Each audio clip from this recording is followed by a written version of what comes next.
Pessoal, tudo bem com vocês? Mais uma vez, nós aqui do Papel de Pão, teologia simples para essa nossa vida complicada. E hoje estamos aqui eu, Gustavo, Jones e Rafa para pensarmos algumas coisas práticas para a nossa vida diante do tempo que nós estamos vivendo.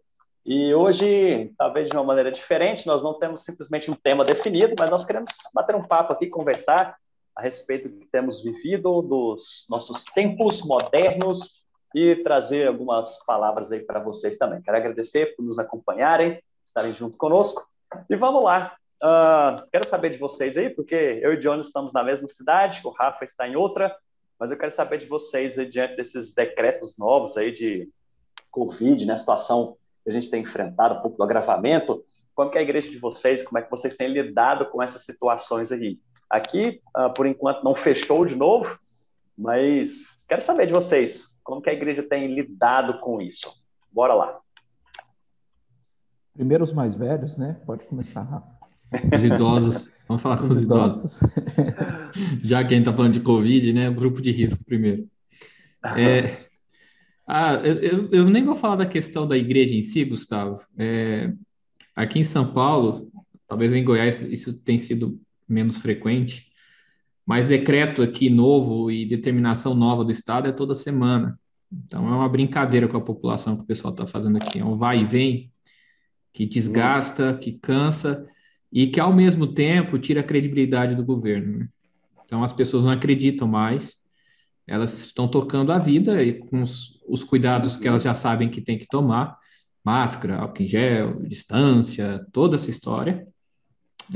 Mas basicamente, cada município está fazendo a sua forma, está trabalhando com a sua forma, com o seu contexto, melhor dizendo, com o seu contexto.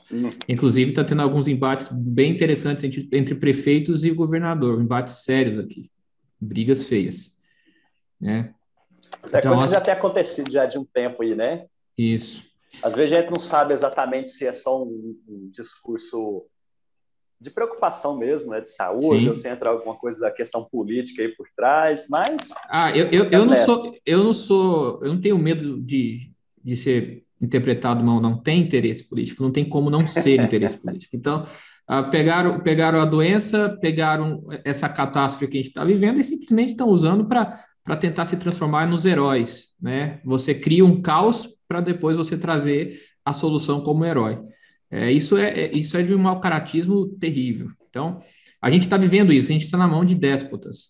A verdade é essa. E, infelizmente, a doença que deveria ser pensada, tratada com cuidado, né, que deveria ser tratada com seriedade, é brincadeira na mão desses caras. Então, como você falou aí, da questão da igreja, na verdade, aqui nós estamos vivendo, teoricamente, numa vida normal, apesar do Estado não estar normal. A gente está tendo alguns problemas. Eu tive por volta de 12 famílias aqui que tiveram contato com a Covid. Graças a Deus, Deus não promoveu nenhuma delas. Estão todas aqui com a gente. É uma coisa que desde o começo eu já avisei para o pessoal, todo mundo vai pegar isso daí. A Covid não vai embora agora, ela vai ficar com a gente 20, 30 anos, como o H1N1 está aí. Vixe, então, olha o profeta no nosso meio, rapaz. Gripe é sim. É uma questão só de observar o que a gente já passou. Então, ela não vai embora, ela vai ficar rodando, mudando e mutando. A gente só tem que tomar esses cuidados. E a gente não pode apenas sobreviver. A gente tem que pensar em viver e como viver com isso, né? Então, eu acho que essa situação ela precisa começar a ser pensada por cada um de nós e a gente parar de ser simplesmente cordeirinho e ficar esperando a determinação de lá de cima dos mais iluminados. Não tem ninguém iluminado lá em cima. Mas, Rafa, já que você entrou nesse assunto, daqui a pouco eu passo para o Jones e volto esse assunto para o Jones. Mas como é que fica, então, a nossa questão aqui quando a própria Bíblia fala para nós, né, em relação à obediência às autoridades civis que foram instituídas por Deus? Como vocês enxergam isso? Diante disso que nós estamos falando, né? Porque, já adiantando aqui, talvez a gente pense em relação a ser sujeito às autoridades.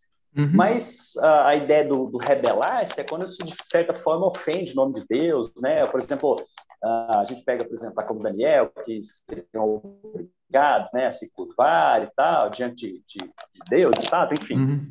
E assim, como que você enxerga e interpreta isso, a questão da sua obediência civil? Ou não? Para mim, o conceito precisa ser definido a partir da origem do poder. Qual é a origem do poder? De onde vem o poder? No conceito brasileiro, o poder vem da democracia, ou seja, desculpa, o poder vem do povo, por isso o nome democracia, né? Kratos demos. Então, o poder está no povo, e assim entendemos que, a partir do povo, essas pessoas que estão liderando são autoridades. Mas nós não somos brasileiros, né? Ao final das contas. De forma bem clara, a Bíblia diz que nós já fomos retirados desse mundo, apesar de estarmos nesse mundo. Nós não fazemos parte desse mundo, apesar de estarmos nesse mundo. Portanto, nós entendemos que toda autoridade provém de Deus, é isso que Paulo fala.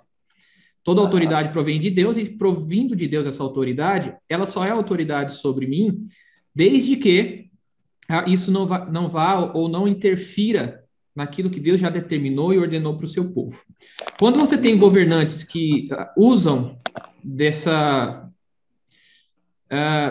carta, dessa procuração dada por Deus ou dada pelo povo na democracia, você obviamente tem pessoas que estão usando em benefício próprio esse poder que não é deles.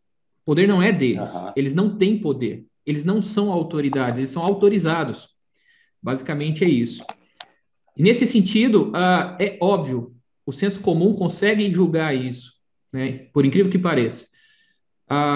Os desmandos que nós estamos tendo hoje no país, tanto a nível de governo federal quanto a nível de governo estadual. A gente precisa começar a ter um pouquinho de esclarecimento e parar de ouvir os nossos governantes e tentar julgá-los nesse sentido. E quando nós chegamos num tempo onde a liberdade está sendo caçada como um criminoso, é o tempo, inclusive, da gente começar a julgar as atitudes dessas pessoas. Eu não estou falando aqui de revolução. Mas o que entra por trás disso aí, Rafa, não seria o que muitos alegam, né, do bem comum? Porque isso tem a ver com saúde pública. Não é simplesmente cercear a liberdade porque eles não querem que aconteça culto. Mas não seria algo no sentido de saúde pública. A gente está olhando para o próximo também. Beleza. Vamos lá. A gente já falou muito aqui. Espera aí que eu quero ouvir o Jones nessa aí. Então vai dar, Jones. Jones, começa na história aí. Como é que está a sua igreja? Como é que vocês estão lidando com isso? E se vocês são obedientes ou não à autoridade civil? A gente não tem as 10 botas aqui, não, para fazer mal para gente. Gente... Eu não entendi a piada, não, mas beleza. 10 botas. Pastor, ninguém gosta, não, né? É interessante, tudo que o Rafa falou, né? Aqui em Goiânia, nós, graças a Deus, estamos gozando de uma liberdade para cultuar ao Senhor, apesar das restrições. O decreto, por exemplo, que saiu essa semana, não impediu as igrejas de se reunirem. Nós já tivemos aí uma votação, inclusive, na Câmara Municipal de Goiânia, colocando o serviço religioso como um serviço essencial. Então, nós vemos aí influência tanto no meio evangélico, como também os católicos, até na política de Goiânia.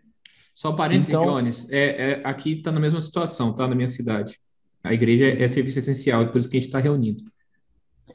Então, a gente não houve nenhum impedimento para reunirmos, né? Mas compreendemos a circunstância e a situação que estamos vivendo.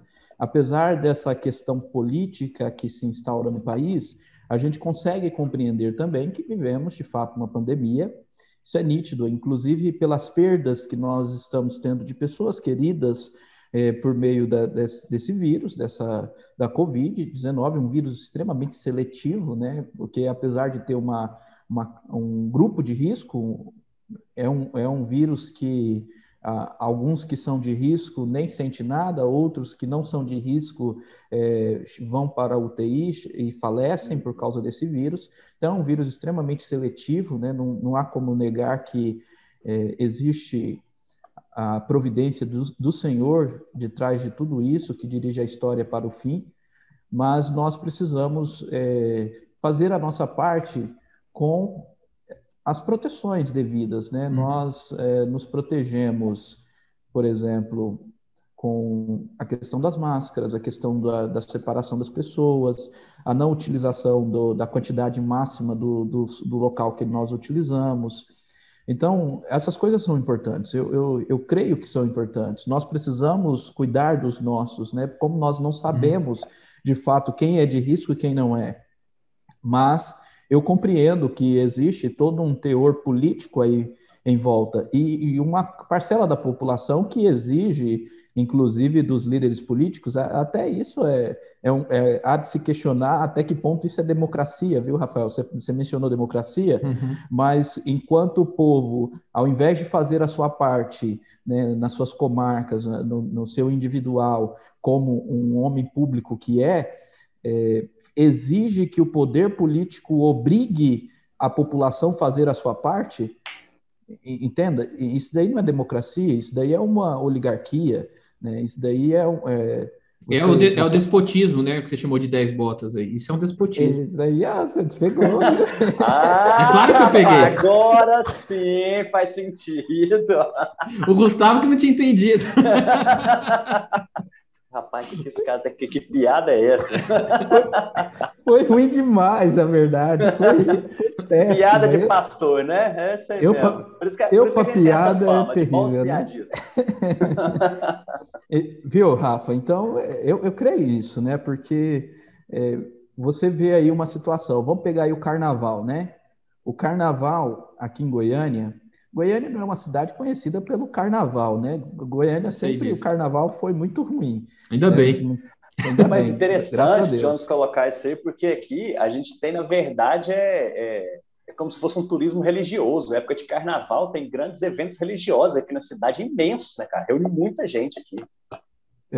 Eu vou falar do carnaval e depois eu passo para esses eventos religiosos aí, o Gustavo ele está mais inteirado. Então, você foi, né, Gustavo?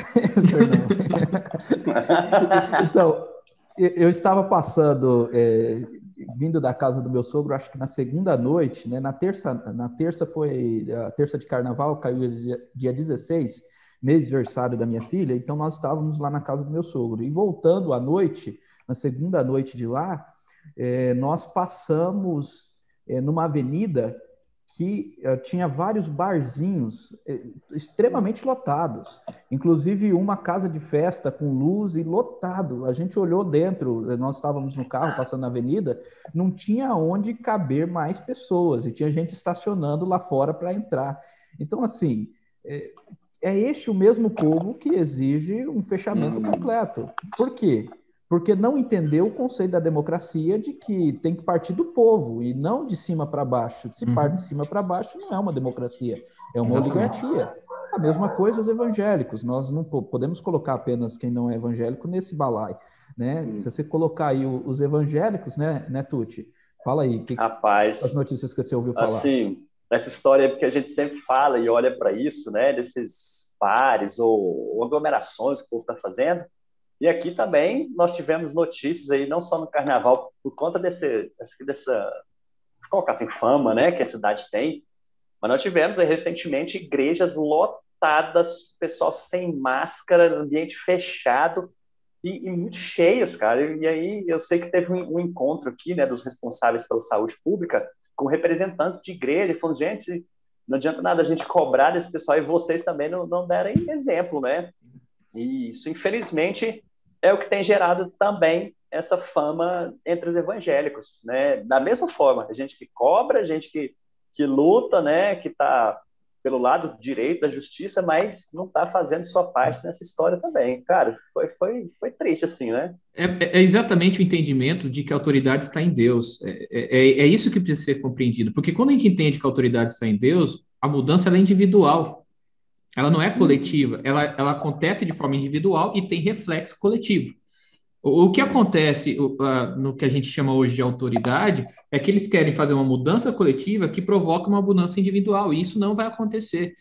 Eles vão descobrir, mais cedo ou mais tarde, que o povo não é obediente. E aí eu tenho exemplos na história, inúmeros que eu posso contar, mas, claro, o que mais salta aos olhos e o que mais chama atenção é da Alemanha nazista.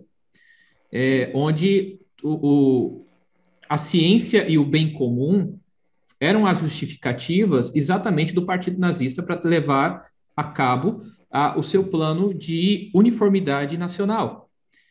Então, assim, quando você fala do bem comum, quando você fala de ciência, quando você fala de que a partir da ciência nós precisamos limitar a liberdade, isso já me dá um arrepio na espinha, porque geralmente isso leva a ditaduras sangrentas. Nunca na história esse discurso levou a uma paz. Porque você vai ter que colocar as pessoas dentro de caixinhas que elas não vão aceitar e, consequentemente, elas vão ter que ser punidas por isso. Eu acredito, Gustavo, de que a liberdade que nós temos dentro de um país, e essa é uma defesa do protestantismo, exatamente para a gente ter liberdade de pregar o evangelho, é uma das coisas que garante a pregação do evangelho, é a liberdade de expressão, é a liberdade de pensar. Essa defesa da liberdade é o que dá o tom, ou pelo menos a gente tem condição de discutir ideias e, a partir da discussão de ideias, chegar num consenso. O problema é que hoje você tem uma conversa só que aceita. E esse é o problema. Você não consegue discutir ideias, você não consegue conversar, você não consegue desenvolver argumentos, que você é taxado e colocado dentro de um partido, dentro de um pensamento. E isso complica, porque se você não tem discussão de ideias, você não tem desenvolvimento, você não tem condição de avaliar o contexto. E aí você fica na mão de déspotas esclarecidos, que é assim que são chamados. Os 10 botas, como diz o Jones, esclarecidos. Ô, Rafa, legal isso que você está falando, né? Porque é muito provável que... É muito provável não, né? Porque o nosso vídeo não encontra um alcance, mas se encontrar um alcance aí, o pessoal vai colocar lá no comentário, né? Seus genocidas, bolsomínios e etc e tal. Agora eu posso ir para cadeia, viu? Agora vocês podem ir para cadeia em flagrante. Corre esse risco, moço. É doido. Mas vamos mudar de assunto. Vamos mudar de assunto. Eu não quero ir para cadeia. Como diz me fala um negócio aqui. Só para encerrar, Gustavo. Como diz um cientista político aí, se vocês forem começar uma ditadura no Brasil, me avisem que eu paro de fazer vídeo, porque eu não quero ser preso. Eu não tem problema, eu paro de fazer vídeo, mas enquanto eu tiver liberdade eu vou fazer, mas me avisem, por favor. Pois é. Gente, como é que vocês estão lidando com as lives? Porque, vou dar um exemplo nosso aqui, cara, ninguém suporta mais isso, né? Esses dias eu estava ouvindo numa rádio uma banda, e eu não vou me lembrar que banda que é agora, mas é gente muito conhecida no país, que eles também estavam, desde o ano passado, fazendo lives, né? E é banda de alcance nacional, muito grande, né? Estavam dando uma entrevista numa rádio. E eles mesmos falaram, cara, a gente não suporta mais isso, não queremos fazer, vamos parar com esse programa, parar com tudo. E aí, assim, rapaz, a gente tem quebrado a cabeça aqui para pensar o que fazer com a igreja, porque nós não voltamos também com todas as atividades presenciais, algumas eles estão restritas, né? Temos cultos, alguns encontros, sim, de algumas faixas etárias, que está tudo liberado pelo decreto aqui e tal, mas algumas ainda estão funcionando online. Só que, cara, tá difícil a gente pensar isso, né? Porque eu acho que a gente, no começo, foi bom, teve um alcance muito bom, mas hoje tá canseira. Você ficar em frente ao computador, ter que entrar numa reunião, né? Tem uma turma que gosta e tá lidando super bem com isso, mas, cara, eu sou da outra turma, que já está com dificuldade. Como é que vocês estão fazendo com isso daí? Vou começar dessa vez, porque senão o Rafa não deixa eu falar. Vou só ouvir. Olha, eu acredito que a gente tem que fazer, oferecer a modalidade tanto presencial como online para públicos diferentes, né? Eu também estou saturado do online. Na verdade, o que mais tem me cansado no online é essa educação online, né? Porque tanto os estudos que eu faço, tanto na UFG como lá no Mackenzie, está tudo online. E cansa demais a conta. São aulas densas, aula de filosofia, aula de teologia, né? Talvez vocês também estão passando por essa mesma questão, né? Tendo que estudar. Né? Aí sai, por exemplo, um curso, saiu esses dias atrás o curso do Pedro Dutti, gratuito lá, né? Entenda suas crianças ou morra tentando. Depois eu quero ganhar rapaz, comissão, eu quero, pois é, mas é gratuito, mas vai ganhar comissão. Eu estou divulgando, pronto. Rapaz, esse é um curso muito bom, eu estou fazendo.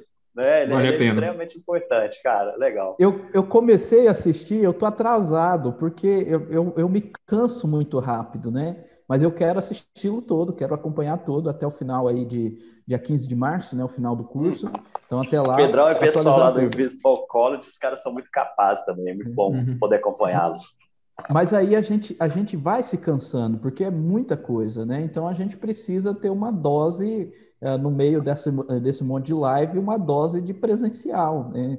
Então é muito importante a gente criar as modalidades presenciais, dar a possibilidade, às vezes, a mesma classe no formato online, a mesma classe no formato presencial para quem queira, né? Sabendo que o presencial vai ter menos pessoas, menos alcance, talvez, nessa época, mas tentar, porque uma coisa é verdade, o Vinícius sempre fala disso, né? O Vinícius é até bem radical nisso, né?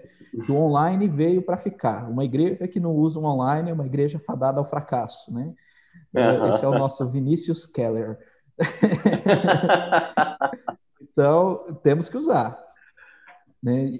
Agora, live mesmo, eu assisto pouca, né? Ao vivo, assim, e tal.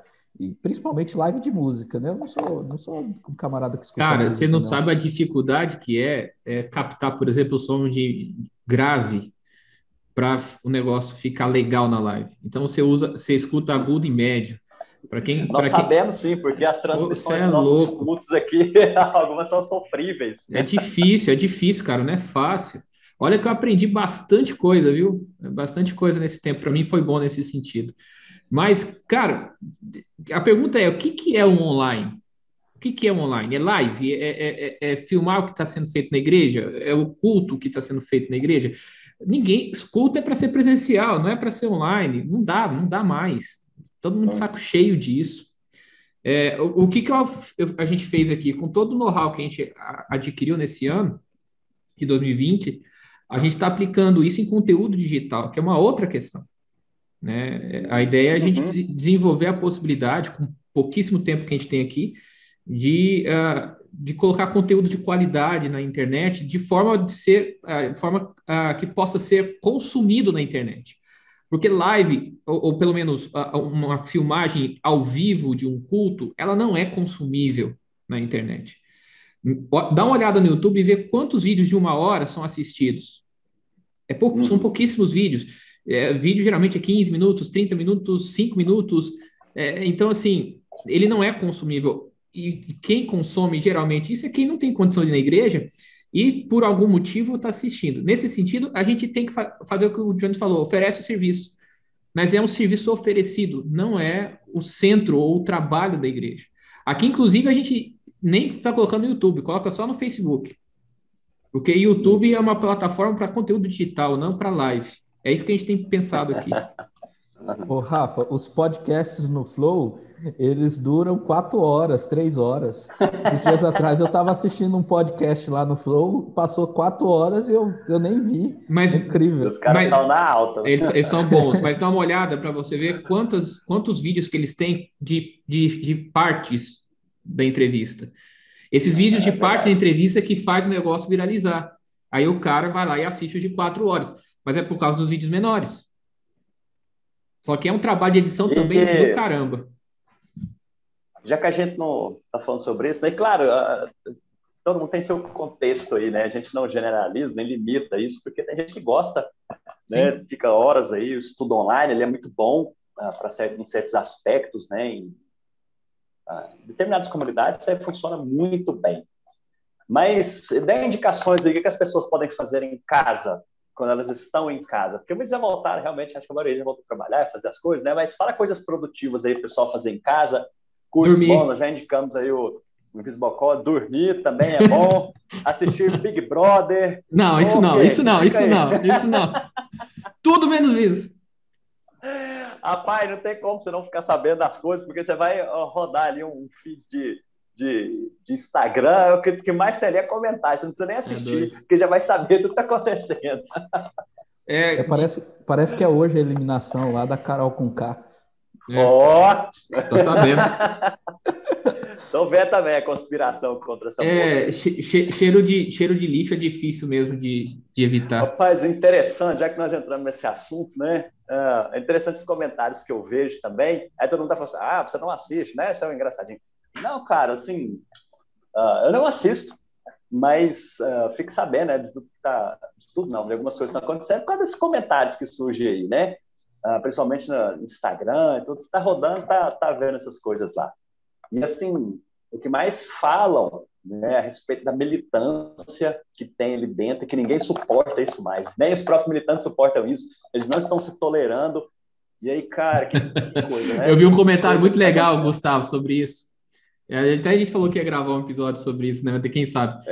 Que tá sendo interessante esse Big Brother, porque os militantes, né, os chamados de esquerda, estão se vendo no espelho no Big Brother e não estão gostando da imagem que estão vendo. É bem isso mesmo. Agora já tem uns radicais, assim. Radicais não, acho que os caras estão certos, né? Eu vi um comentário aí de um pastor que eu gosto muito dele também, a respeito disso, que se seu tempo está sendo dedicado a isso, esse tipo de cultura, é porque tem alguma coisa muito errada com o seu coração. Você não entendeu ainda o que Deus te chamou para fazer diante do entretenimento, diante da diversão. Você talvez não tenha entendido isso, se é isso que cativa o seu coração. Acho que é bem... Tá certo, é isso mesmo. Tá bem nesse ponto aí, né? Mas vamos que vamos. Deem dicas aí. O que fazer? Fala uns cursos. Assista Papel de Pão. Papel de Pão, uma boa. Paradoxo Central. Aí, ó. Bom demais. Eu ia falar dormir, mas o Rafa já falou. Dormir é perfeito. Dormir você tem horário. Rapaz, eu confesso que eu já falei isso antes, eu gostaria de conseguir, assim, dormir umas 3, 4 horas por noite, mas umas 5 horas por noite e ficar bem, assim, para ter um dia muito produtivo, as horas durarem muito. Mas, rapaz, eu não consigo, não. Eu tenho que dormir um pouquinho mais ali. Eu pensei que você ia dormir menos, você tá doido. Não, rapaz, menos eu não consigo, não. Eu vou dormir menos, né? Se Deus quiser agora, porque filho chegando, nascendo, previsto pro próximo mês. Aí tem como, né?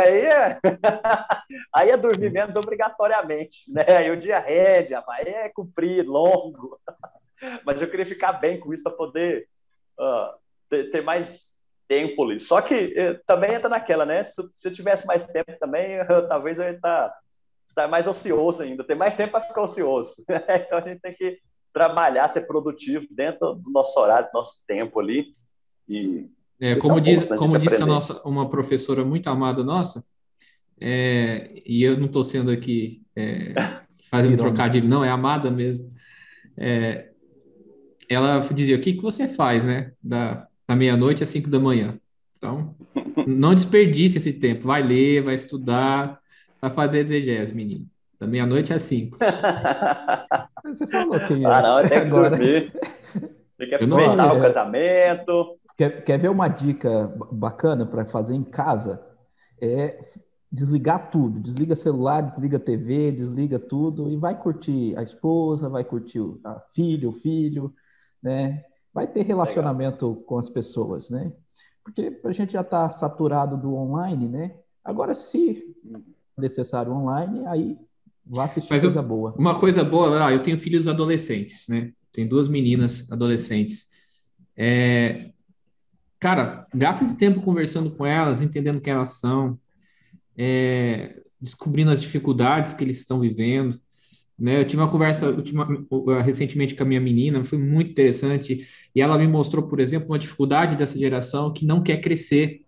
Ela fala, pai, eu tenho medo de crescer. Eu tenho medo de ser adulta.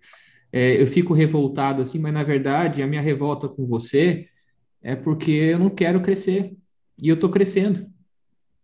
Você fica mostrando os boletos para ela aí, né, Rafa? Talvez seja isso. Mas é interessante, esse tempo esse ano de 2020 foi interessante para mim por causa disso, porque eu convivi bastante com elas, né? Conversei bastante com as minhas filhas, e nesse sentido foi muito, muito bom. Família, cara, família. 3 coisas fundamentais na sua vida que essa pandemia tentou tirar. Não abandone elas. Igreja, escola e família. São 3 coisas fundamentais. A vida Show. também é Esses dias eu fundamental, vi né? o... Mas Não, para a vida, né, seu Jones? Ô, gato de botas. Rapaz, esses dias eu estava vendo o finalzinho da pregação do Jones, ele fala isso, né? E ora, é por isso que a gente, a primeira coisa que faz quando acorda é pegar o celular e falar, Deus, perdoa a gente, né? Ajuda, dá uma força para fazer qualquer outra coisa e buscar o Senhor como primeiro pensamento do dia, né? Sim. A gente tem que aprender, eu preciso aprender isso também. isso aí. Pelo menos o bebezinho novo vai fazer você pensar em outra coisa além do celular quando você acordar de madrugada, viu? Pode ter certeza. Mas coisa boa. Gente, não sei quanto tempo a gente ainda tem aí, mas eu queria que a gente pudesse direcionar nosso assunto aqui agora, porque tem muita gente enfrentando luto, né? Muita dificuldade com isso, inclusive entre nós aqui, né? Eu queria que vocês pudessem trazer uma mensagem, já direcionando para o final aqui, uma mensagem de esperança aqui, de conforto para essas pessoas. Vamos lá, aí eu termino. Começa comigo? Eu posso começar. Pode ser. Mensagem de esperança, né? Esses dias atrás eu estava conversando com a minha mãe sobre o luto de uma pessoa querida, né? Nesses dias de pandemia, nós perdemos algumas pessoas, não pela Covid, né? Pessoas próximas, pessoas distantes, amigos. E esses tempos atrás eu estava conversando com a minha mãe e falando, mãe, essa pessoa, ela não ficará morta, ela vai ressuscitar. Você tem convicção disso? De que essa pessoa vai ressuscitar? Porque o nosso coração, ele entende, de certa forma, que há vida eterna, que a alma continua existindo, mas não é este o ponto, não é que a alma vai continuar existindo. O Evangelho, Jesus Cristo nos ensinou que não apenas a alma, mas a pessoa, nós iremos ressuscitar. E aquele que crê nele ressuscitará para a vida eterna. Então, o corpo voltará à vida. E isso é muito interessante. Eu gosto muito dessa expressão para o consolo. Quando faleceu aqui na Igreja Presbiteriana Nova Aliança o presbítero Paulo, eu trouxe esse texto que Jesus disse, eu sou a ressurreição e a vida, quem crê em mim, ainda que morra, viverá. Nós precisamos sempre ter essa certeza de que essa vida aqui é passageira e que aqueles que faleceram e os que faleceram no Senhor ressuscitarão para a vida eterna. Isso deve ser sempre o nosso consolo, né? E é muito mais do que simplesmente a alma vai existir. A alma continua existindo, mas também a nossa vida será plena, corpo e alma, quando Jesus retornar. Acho que o Jones resumiu bem, talvez a maior palavra de consolo, exatamente a esperança da ressurreição, né? E eu gostaria não de ir nesse aspecto, mas em outro, para que a gente possa entender esse momento nosso. Por favor, gente, por favor, mortes não são números. Muito tem se usado isso hoje. 1.000 pessoas, milhares de pessoas morreram, milhares de pessoas morreram. Essas contas são cruéis. A gente tem visto coveiros vestidos de jornalistas. Cuidado com isso. Há uma frase muito famosa que diz: quem salva uma vida, salva o mundo. Eu acredito que uma vida, ela é a própria expressão da vontade de Deus, principalmente quando a gente fala daqueles que são de Cristo. Não vamos contabilizar vidas como se contabiliza dinheiro, como se contabiliza moedas. Isso é perigosíssimo, tá? Choremos por aqueles que vão, vamos sofrer por aqueles que nos deixaram, mas sempre com a esperança de que Cristo salvou o mundo, e que a sua vida foi salva por ele. Consequentemente, o mundo foi salvo por ele. Tá? Então, que essa seja a nossa expectativa, a nossa esperança. E o Gustavo citou isso. Essa semana agora, eu perdi a minha avó Joana, que foi uma figura essencial, fundamental para o meu crescimento e marcante na minha infância. Talvez ela não vai ser lembrada por algumas pessoas, ela vai entrar na contabilidade de algumas outras, mas a minha filha hoje, a minha caçula, se chama Joana por causa dela. A história dela está na minha história. A história dela está na história da minha filha, vai estar na história da minha neta, da minha bisneta, e assim por diante.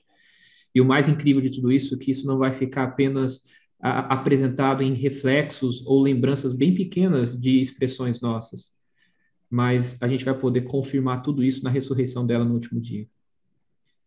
Ela disse, sempre dizia todo ano, eu queria encontrar Jesus esse ano. Eu queria encontrar Jesus esse ano. E esse ano Deus atendeu o pedido dela. A morte do crente é alegria. É alegria, porque essa esperança se cumpre de forma concreta. A gente fica triste por aqui. A gente fica triste por aqui. Mas o nosso Senhor está voltando. Tá? Se você está passando por algum momento nesse sentido, se essa Covid levou alguém que é especial, você vai saber do que eu estou dizendo, da dor disso. Mas coloca a sua esperança em Cristo Jesus. E tudo Ele fará.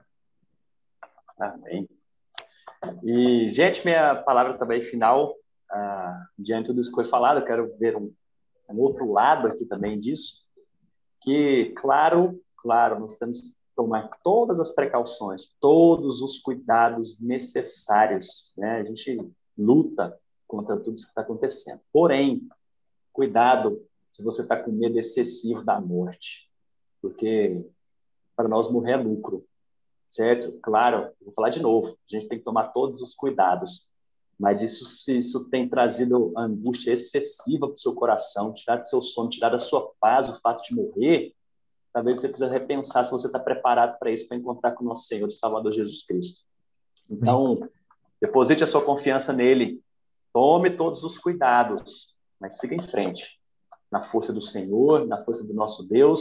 Saiba que Ele está com você. Nenhum de nós antecipa ou adia o seu dia, pois afinal Ele já determinou tudo isso. Cuide-se, mas siga em frente. Vença o medo e, para a graça de Deus, a gente caminha juntos nessa aí. Tá certo? Muito obrigado por sua presença aqui conosco. Agradeço meus amigos também por estarem aqui mais uma vez. Que Deus abençoe vocês e até o próximo episódio. Valeu, gente. Até!